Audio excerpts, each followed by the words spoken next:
Amendment bill को select committee को भेजा गया है। इस बिल में और क्या सुधार की जरूरत है, इस पर बात की हमारे सहयोगी तरुण शर्मा ने मदान लॉ पार्टनर्स के मैनेजिंग पार्टनर जीपी मदान से। आईबीसी अमेंडमेंट बिल को सिलेक्ट कमेटी के पास भेजा गया और उसी पे बात करने के लिए हमारे साथ हैं जीपी मदान सर, जो आईबीसी के अंदर प्रैक्टिस करते हैं।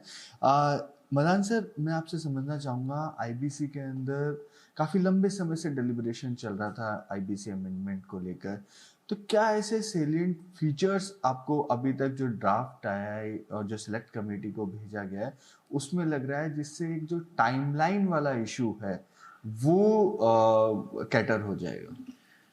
टाइमलाइंस का इशू कैटर हो जाएगा, इसमें मुझे पूरे डाउट्स हैं।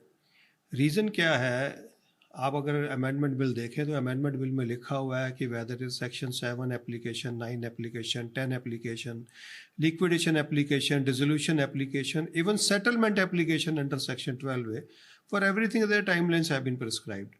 और ये लिखा है कि टाइमलाइंस एडजुडिकेटिंग अथॉरिटी एनसीएलटी को अडेयर करनी पड़ेगी, और अगर अडेयर नहीं करेंगी तो उनको रीजंस रिकॉर्ड करने होंगे राइटिंग में। अब मुझे ये समझ नहीं आता, रीज़न जो सबसे बड़े डिले के हैं, लोग कहते हैं एनसीएलटी की वजह से डिले हैं।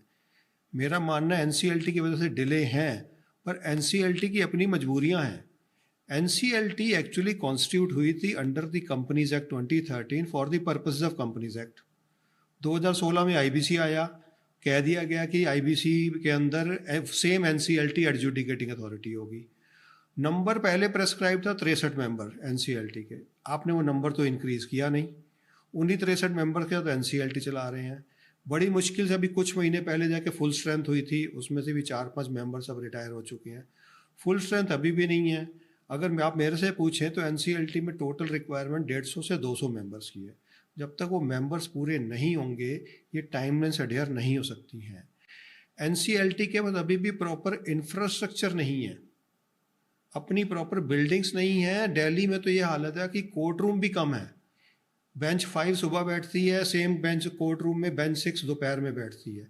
तो जब स्टेनोस की प्रॉब्लम है, सारा का सारा स्टाफ जो है वो कॉन्ट्रेक्चुअल बेसिस पर है। तो जब तक ये बेसिक प्रॉब्लम इंफ्रास्ट्रक्चर की आप क्लियर नहीं करेंगे ये टाइमलाइंस अडेयर नहीं हो सकती हैं। एंड गॉड फॉरबिड अगर किसी मेंबर ने लिख दिया कि reason for delay, reason for not passing the order on time is infrastructure, it will be very embarrassing for the ministry also. तो आई थिंक जब तक इंफ्रास्ट्रक्चर नहीं हो, these timelines can not be adhere to. In addition to that, NCLT is of the view, and rightly so, that principles of natural justice have to be followed. किसी ने कोई application file किया, petition file किया, सामने वाली party को time दिया जाएगा रिप्लाई फाइल करने का, रिजॉइंडर होगा, आर्ग्यूमेंट्स होंगे। तो हम कहें कि 14 दिन के अंदर एप्लीकेशन एडमिट हो जाए, that is next to impossible, it's not going to happen. Sir, एक जो और इसके अंदर फीचर्स लग रहा है कि एनसीएलटी वापस सीओसी के पास भेजेगा एक लास्ट से के लिए, क्योंकि जो जेएसडब्ल्यू भूषण स्टील में हुआ उसके बाद इस चीज़ को देखा जा रहा है कि जो 90 डेज वाली टाइमलाइन है वो भी ब्रीच ना हो और लीगली वो ब्रीच ना हो और सीओसी का फाइनल से भी हो। तो सर, आपको नहीं लग रहा कि जो एक मोटो था आईबीसी का वो कहीं ना कहीं डिरेल हो जाएगा इससे? नहीं, ऐसा मुझे नहीं लगता, क्योंकि एनसीएलटी का मोटो है कॉर्पोरेट रीस्ट्रक्चरिंग, एनसीएलटी का मोटो लिक्विडेशन नहीं है। तो अगर कोई प्लान नहीं आता है या प्लान आता है और प्लान रिजेक्ट कर दिया जाता है, in that scenario as per IBC the provision is company will go into liquidation. But यहाँ पे एक और अपॉर्चुनिटी दे दी गई है कि उस समय लिक्विडेशन ना करके एनसीएलटी एक और अपॉर्चुनिटी देगी कि अगर CIRP can be revived, and that is not the only issue, there is one more opportunity. अगर प्लान इम्प्लीमेंट नहीं होता है, जैसे भूषण में हुआ, जैसे हमने भूषण की बात की, कि अगर प्लान इम्प्लीमेंट नहीं होता है तो वहाँ भी आईबीसी में प्रोविजन है कि इन that scenario also company will go into liquidation. But वहाँ पे भी एक और अपॉर्चुनिटी दे दी गई है in case of non implementation of the plan, one more CIRP. तो I support these two provisions and my proposed amendments are laudable. और सर, जो आउटसाइड इंडिया की जो बात हो रही है कि वहाँ पे भी अब आईबीसी को क्रॉस बॉर्डर इंसॉल्वेंसी को शुरू किया जाएगा, क्योंकि जब इसका डिस्कशन पेपर आया था काफ़ी हल्ला हुआ कि किस तरीके से इम्प्लीमेंट होगा। तो सर, आपको क्या लग रहा है कि जो ये क्रॉस बॉर्डर इंसॉल्वेंसी इम्प्लीमेंट करना क्या इतना आसान होगा? क्योंकि कंट्रीज जो ज़्यादातर कंट्रीज हैं वो नहीं सपोर्ट करती हैं जहाँ पर बेसिकली एसेट्स होते हैं। देखिए, क्रॉस बॉर्डर के ऊपर अभी तक प्रोविजंस क्लियर नहीं हैं, बट यस, कुछ केसेस ऐसे हुए हैं जहां पर इंडिया में इंसॉल्वेंसी स्टार्ट हुई तो बाहर की कंट्री में उसके काउंटर पार्ट कंपनी को बाहर की कंट्री की कोर्ट्स ने उसे एक्सेप्ट कर लिया। That was very welcome change.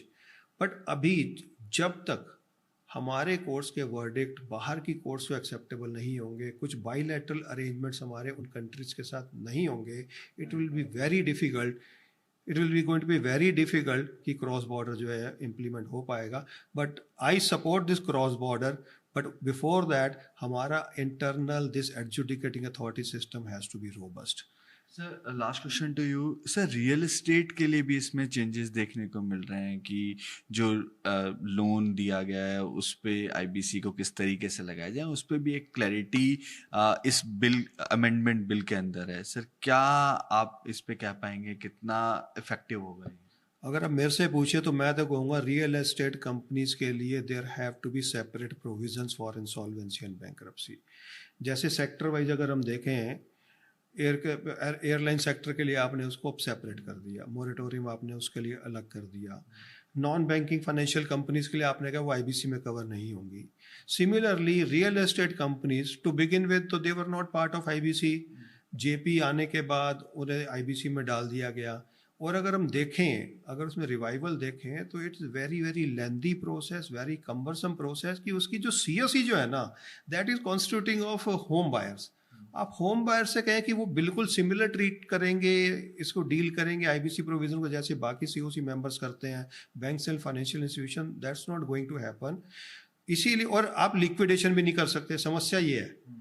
अब बाकी कंपनीज में तो अगर रेजोल्यूशन प्लान नहीं है तो आप लिक्विडेशन कर सकते हैं, लेकिन रियल एस्टेट कंपनीज में आप लिक्विडेशन में नहीं ले जा सकते हैं। तो रियल एस्टेट कंपनीज के लिए there have to be separate provisions. This is what my personal view is. अगर हम maximisation of assets, valuation of the assets, and in addition to that जो होम बायर्स हैं, जो अलॉटीज हैं, वो कहीं सफ़र ना करें, इसके लिए हमें सेपरेट प्रोविजंस चाहिए जो अभी भी इसमें नहीं है। Thanks for joining the business, sir. Thanks for giving time to us. Thank you. Thank you, sir. Thanks.